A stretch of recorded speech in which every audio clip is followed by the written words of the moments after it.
I think we can all agree, or hopefully we can convince you, that the SDGs are one of the biggest opportunities available to business.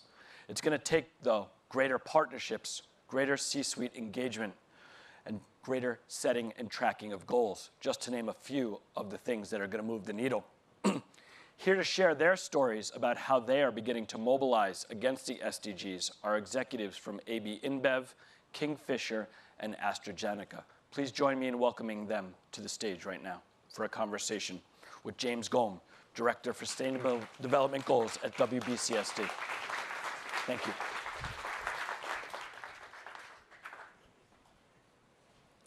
Well, thank you, Lee, for that warm introduction. Good morning, everybody. I mean, just quickly to introduce who I am. My name is James Gomme. I'm Director of SDGs at the World Business Council for Sustainable Development, which always rolls off the tongue very well. Yeah, we're an organization that looks at accelerating the transition to a world where sustainable business is more successful. And so today we're here. I'm very pleased to have the privilege of moderating this panel looking at the SDGs. So the SDGs, obviously, business has a critical role in realizing the agenda that sits behind the SDGs. But there's also an increasingly compelling business case for incorporating the SDGs into corporate strategy. And the SDGs provide us with a framework for realizing and developing potentially historic market opportunities, for managing risks, both at operational and a regulatory level, and for helping us to secure an enduring license to operate on the road to 2030. And all of that sounds fantastic. And it's very easy to talk about embedding the SDGs. It's very easy to stick on one of these coveted SDG pins. But what does that actually mean in practice? And what are some concrete examples of actions that business can start to take to make sure that they're maximizing their potential, both to contribute to this agenda and to leverage it as a tool, a strategic tool within their organizations. So that's what we're going to be talking to today. I have a fantastic panel of sustainability leaders next to me. So we have Ezgi Barcenas, Global Vice President of Sustainability at AB InBev, Caroline Laurie, Head of Sustainability at Kingfisher, and Ashling Mulvaney, Head of Sustainability at AstraZeneca. So thank you very much all for joining us. If you have any questions at any stage, please do feel free to use the app, and the clever people at Bloomberg will then collect all those questions and we can put them to the panel at the end of the session. But without further ado, I'd like to move on to some questions. So starting with you, if we can, I'd like to ask each of you first to give a little bit of background on what each of your organizations are doing in terms of your strategic approach to sustainability more broadly, and then how the SDGs also interact with that. So if we could start with you at AB InBev. Sure. Thank you. So AB InBev is the world's largest brewer. We have operations in over 50 countries, just to give you a sense of our scale and reach around the world. And we rely on natural ingredients for our products. So it's basically barley, water, yeast, hops, and sometimes rice and corn. So sustainable environment, thriving communities are really important for our business, for us to build a company for the next 100+ years, and also champion inclusive growth, especially in the developing markets where we operate. So when we think about sustainability in the company, about 18 months ago, we moved the function from corporate affairs into our procurement organization so that we were able to operationalize sustainability efforts and really integrate into how we think about business strategy for the long run as well. And earlier this year, we launched our 2025 sustainability commitments, which span across a number of different pillars, including water stewardship, agricultural development, climate action, including renewable electricity commitments, as well as circular packaging. So these are the areas where we think we can create the biggest impact, and they're also in line with the SDGs as well.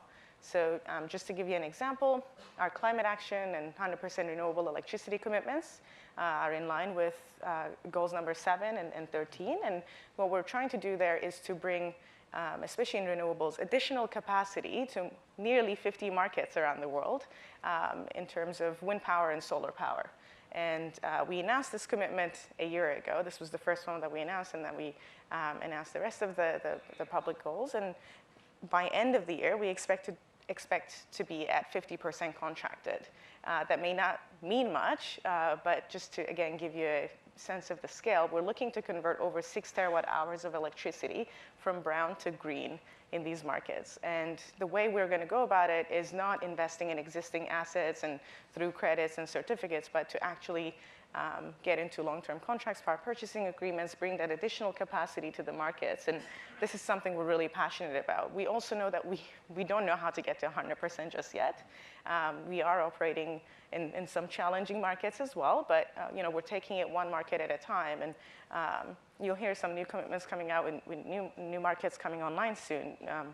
Just to quickly give an example, our Mexico contract with Iberdrola for a wind farm was able to, just to meet our 100% of our needs for our Grupo Modelo business there, which is our Corona operations, we were able to increase the country's wind capacity by 5% just through that contract. Again, that scale and that ability to try and transform the electricity grids, especially in markets that are highly important for us and big for us.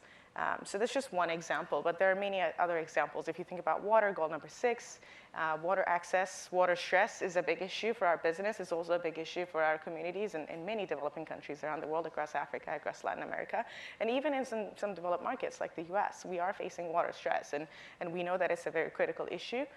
We see the impacts of climate change on our agricultural lands as well, and where we farm. So again, water is a big issue, and we're partnering with many other organizations out there, NGOs, and we're trying to improve water access, but also improve the health of the watersheds in a measurable way, so that we can put more accountability on ourselves, but also on our partners like WWF and the Nature Conservancy to say, we were able to invest in these watersheds, long-term restoration conservation efforts, but can we really credibly, measurably claim that we were able to improve the conditions for those communities? So taking a very community-centric approach. That's fantastic, thank you. And Caroline, I know Kingfisher has recently released its new Sustainable Growth Plan, so maybe you could tell us a little bit about that. Yeah, so Kingfisher, for those of you who aren't familiar with this, we're not the airline or the beer, we're Europe's leading home improvement retailer. To give you some idea of our scale, we operate across 10 countries, we have about 74,000 colleagues, and we serve about 6 million customers a week across our stores and digital portfolio, and we believe passionately in using that scale for good. 3 years ago, we started a major business transformation to unify our business under a key purpose to create good homes by making home improvement accessible for everyone. There's a shocking fact, actually. Shelter, the housing charity in the UK, estimates that about 43% of all houses in the UK currently don't hit a basic level of good. And this isn't about fast Wi-Fi speed. This is about a house that's warm enough, cheap to run, safe, free from damp. So there's really a lot to go out there and a big role for us to play in society. I'm very lucky as a head of sustainability at Kingfisher because we've got a 20-year heritage in this space. So we pioneered the net positive movement back in 2012. We set up FSC. 97% of all the wood and paper we buy across all of our territories is sustainable. And the result I'm most proud of is that 1/3 of all of our product sales come from products that we define as sustainable. And to avoid that criticism of greenwash, we are absolutely transparent with those definitions. So I urge you all to have a look at how we define a sustainable product within our business.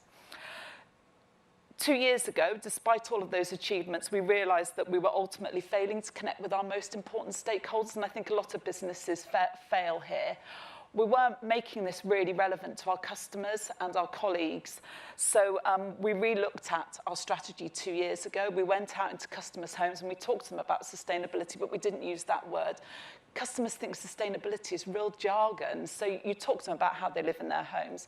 4 key themes came out very strongly around saving energy and water, around connecting to nature, toxin-free living, around getting more from less, reusing and using longer. And we've used that research as the bedrock of our plan. So we've got 4 big goals and 12 targets that sit under that.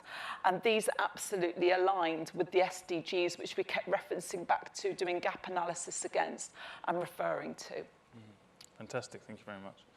And Ashling, AstraZeneca. Yes, thank you, James. For me, when we look at AstraZeneca, and similar to what the others have said, we're a global biopharmaceutical company, and we have over 60,000 employees. And for us, and when we look at our sustainability strategy, it's fully committed to developing and implementing the SDG goals, we have 3 pillars on our sustainability strategy: ethics, environment, and health. And within all of them, we are driving actions and key programs to deliver that. And there is the term greenwashing, and we talked about it in the green room. There's a lot of green around today. But actually, within that, very similar to what Caroline said, we've been working on the SDG goals without categorizing them as SDG goals for a long time. And when we think about SDG 7, when we look at energy, when we think about SDG 13 on climate care, but even SDG 17 looking at partnerships, again, they're pivotal to our business. For today, you know, being a pharmaceutical company, it's really looking at SDG 3, health and well-being. And when we're looking at the health impact, it's delivering our life-changing medicines to people that need it. And I'm very privileged within my role. I lead our Healthy Heart Africa program. And there's a theme within what we do from sustainability, and that focuses on 3 pillars, which is awareness, education, and access to affordable medicines. And it's not just health that we're looking at. You know, we also look at well-being, and we look at well-being of our employees. So within our employee space, we do a huge amount on listening ears, which is a confidential advice service. We do walking desks, we do walking meetings. But when we look at health and the delivery of our programs, there's a key driver of what more can we do. And one thing of the Healthy Heart Africa program, it was born out of an employee initiative 4 years ago, where the question was asked, what more can we do, leveraging the science and experience that we have, and fundamentally make it more sustainable. And we've just revisited that whole initiative again and done an AZ 2025, which is a crowdsourcing initiative, asking people for more ideas and more suggestions of what other programs we could do. So alongside Healthy Heart Africa, we also do a Healthy Lung initiative in Asia, and we do Dunga Beach. And when we look at Healthy Heart Africa, which has been going 4 years, and we've just celebrated our 4-year anniversary in Kenya, and there's been reference to how sustainability is integral at the C-suite, how committed our senior leaders. Well, our CEO was with us last week in Kenya to celebrate the 4-year anniversary. We also announced when we were there a partnership, again on SDG 17, with the UN on the development of the SDG platform in Kenya, which they're hoping will be a blueprint moving forward for addressing non-communicable diseases and the growing burden that this is placing on some of our developing countries. Since Healthy Heart Africa launched, we've delivered over 8.5 million screenings to people who were unaware they had hypertension, and even if they were aware, they weren't linked to care, they weren't appropriately diagnosed, and they didn't even have advice, and more importantly, have access to affordable health care. So it's something we're continuing to drive. We set bold targets back 4 years ago for Healthy Heart Africa of reaching 10 million people by 2025. Thankfully, we're well on track. And our CEO said last week, actually, that shouldn't be the target. That should be the base. What more can we do? So I'm really pleased that it's integral. And given the timing, so today is results day for AstraZeneca. So our CEO is pretty busy on other calls. But he took the time out, acknowledging the importance of our programs last week to demonstrate his commitment and the commitment of the company moving forward. Thank you. Wonderful. It's great to hear that sort of top-level leadership coming down around the SDG agenda. If we take a step back a bit and consider the SDGs in all their glory, the 17 goals, 169 targets that sit beneath them, it's clear this is a very ambitious and transformational agenda. And from a business perspective, I think what's going to be key to that is going beyond business as usual and innovating in the face of some of these challenges. So I know, Ezgi, this is something that's been embraced by AB InBev with its 100-plus Sustainability Accelerator program. So if you could tell us a bit about that. Yeah, sure. So the public commitments that we announced earlier this year, we know we cannot achieve them alone. we know how to get there, most of the way there. But again, we expect that we're going to rely on new technologies and innovation and new types of innovative partnerships to be able to achieve those commitments and contribute to the broader global sustainable development agenda. There was a report published, I believe, earlier this year. The UN estimates that there will be $5 to $7 trillion needed to achieve the SDGs. And we think that that's the world's largest innovation opportunity. If this is what we have to do to get there, there's not enough charity or government funding or international aid.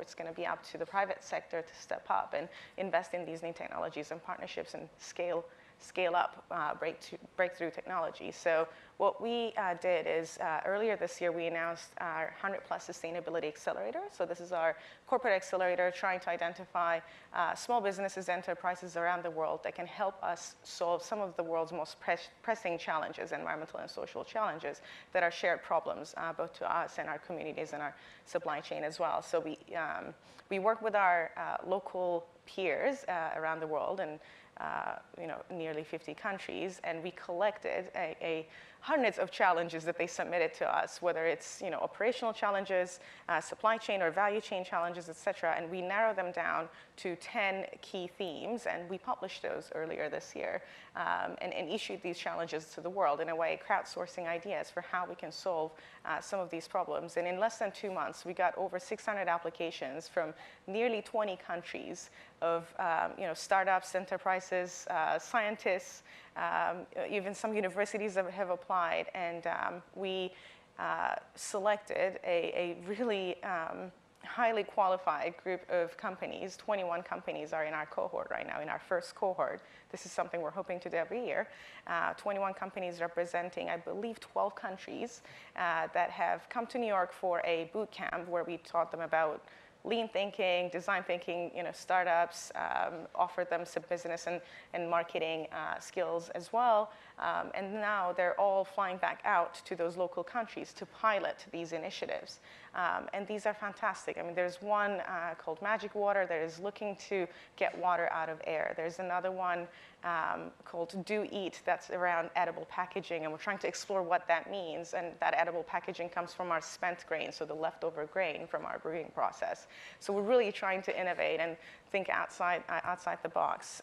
Another one called BanQ uses blockchain technology in improving traceability in the supply chain, and that last mile traceability and transparency is very important for us to be able to fold more farmers under our umbrella and help them grow and become better farmers, better businessmen, but it's also important for those communities to be able to be part of a more formal market, so they don't have to rely on traders or aggregators to be able to sell their products to us. So we launched this pilot in Zambia earlier this year with our cassava farmers. Cassava is a root vegetable that we use to brew beer. And the results were fantastic. The farmers not only got more transparency in terms of how much volume we buy from them, what's the price, the date that they're getting paid. We're kind of eliminated the aggregators, or we brought on board the ones that are willing to be part of that transparent supply chain. But the really unique and eye-opening finding for us, which I think is incredibly lucky for us to have found, is most of these farmers don't have smallholder farmers don't have a digital economic identity. They don't have a bank account. They don't have credit cards. They don't have a credit score. And when they would receive notification on their cell phones that, hey, your payment is ready, you can come pick it up anytime, they started telling us, is it okay if we leave it in there for a month or 2 months or 3 months and come pick it up later? Can we use it as almost like a savings account? And we thought about it and we said, yes, that's okay, that's no problem. This is helping them prevent home invasions at the end of a delivery, right? It's helping them avoid thefts. It's also helping them keep money safe for household needs later on, as opposed to it being spent on non-essential needs as well. And we thought this was incredible. So we're not only providing that traceability into our supply chain, we're not only offering them a more fair price, they're also now being financially empowered to have some kind of a savings account. And this was a huge finding for us. And we're able to do these through innovative ideas like this and startups. And I think partnerships is key. We definitely cannot do this alone. And the idea is that these startups are going to go through pilots over the next 6 months, and then we're going to have an internal and external demo day or pitch day where they come and pitch their ideas. And some of them we're going to invest in through equity, and others in grants, and hopefully many of them in folding them into our supply chain. And that's the idea. Our ability to offer them that scale that quickly is what excites us, and we're hoping to invite our peers and some of the CIOs of large VC firms, et cetera, so they can also see what's out there and maybe help us accelerate change for a better world. Fantastic. So if you have an idea, get in touch with Ezgi. That's the message. Caroline, this idea of partnerships coming up, it's great. So a little bit about the types of partnerships needed to achieve the goals. We've got obviously the traditional public-private partnerships, but business-to-business partnerships also. Yeah, so at Kingfisher, we really strongly support cross-sector initiatives to tackle this that really demystify the SDGs. I mean, there's 169 sub-targets. It can be quite difficult to grapple with this. It creates a common language, and it creates delivery at scale. So a great example of this is the British Retail Consortium's Better Retail, Better World SDG initiative, which we were active in defining with them. It was launched earlier this year, and it defined 5 priority goals that retailers could sign up to and a set of actions that we would report against. So I think over about 50 retailers have currently signed up to that. It was designed to be quite accessible to have a very large membership and then keep increasing its ambition over time. It supports action, it makes it very relevant to retailers, and it creates action at scale. So we would very much support those cross-sector approaches. That's fantastic, thank you so much. And this idea of defining your priority goals, I think That's absolutely it's really important. Yeah. It's a broad agenda that can go on and on. And turning to AstraZeneca as well, actually, if we could hear a little bit about how you've gone through that prioritization process and what the key SDGs are for you and how you're driving real impact around those.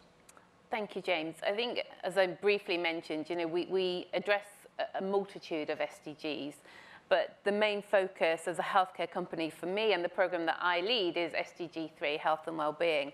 I think what's really crucial is it's not just to be externally focused, but also internally. So what else are you doing for your workforce? What are you doing to continue that sustainability and that engagement and that health and well-being internally? When we look externally, the key is also sustainability and how that can continue. And rather than having the donor mentality that some countries may have or some organizations may have, it's always good to look at what's the overall objective and what is the long-term plan. We know, and just the cross-section of the panel here is clear that no one can do it alone, actually, and not one size fits all. So it's really important to tailor your objective, to tailor what you're planning to do to the needs of the people, the population, or the environment that you're working towards. One of the benefits that we've seen through our program, particularly Healthy Heart Africa, so we've been able to scale from Kenya to Ethiopia, now to Tanzania, and looking to more countries next year, is how with the right approach and the true partnership approach, be it public-private partnership or private-private, there is sustainability happening that actually should be recognized. So even little steps make a huge difference. So in Kenya, they've already started to integrate the screening tools. We have a partnership with PEPFAR for looking at HIV, hypertension integration, and now all their programs must do hypertension screening as part of their program. And although you would expect that's happening already, it's not. And it's always, my view is never make assumptions, listen to what's going on and tailor that approach to what's required in the environment. Fantastic. So we've got about 5 minutes left, and I'd like to turn to Lauren to see if we have any questions from the audience for our panel. How do your companies attract capital from investors using your sustainability efforts? And what challenges have you encountered when trying to build a strategy aimed at appealing to investors? Whoever would like to go. So what challenges have we faced? I would say we haven't really faced any challenges from the investors when we launched our sustainability strategy, because it did make pure business sense in terms of supply security, establishing that purpose within our employee base, innovation, and even we're seeing increasingly our consumers care about these issues and authentic brand programs. So can't really say there's been a lot of challenges that we've received. But I would also add that investment community has been a lot more interested and sophisticated about our approach or company approaches to sustainability in Europe compared to what we're seeing in the US.